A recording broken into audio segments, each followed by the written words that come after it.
এখনো 1 কেজি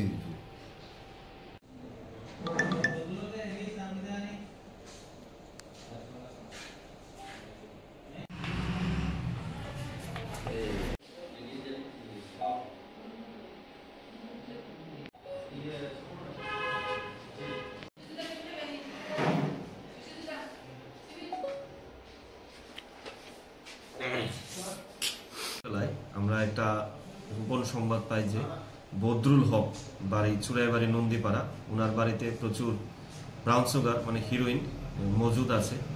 তারপরে খবর পাওয়ার সাথে সাথে আমরা থানা স্টাফ আমি সহ যাই ওনার বাড়িতে তল্লাশি চালাই। তল্লাশি চালিয়ে আমরা মোট 60টি সাবানের কেস উদ্ধার করি। তার মধ্যে প্রত্যেকটি সাবানের কেসের মধ্যে হিরোইন ছিল। তো মোট হিরোইনের পরিমাণ প্রায় 78.50 গ্রামের মতো। এরপর আমরা তা সিজ করি। সিজ করে যে আসামি বদরুল হক ওনাকে অ্যারেস্ট করি, থানাতে নিয়ে আসি।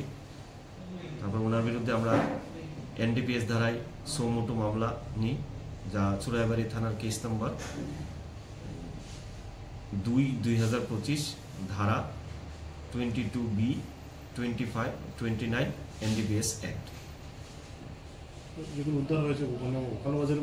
কালোবাজারের মূল্য প্রায় 6-7 লাখ টাকা।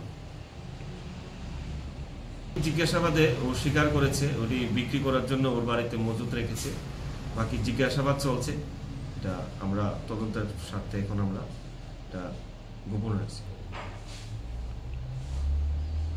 আমরা ওকে 3 দিনের পুলিশ রিমান্ড চেয়ে আদালতে চালান করব।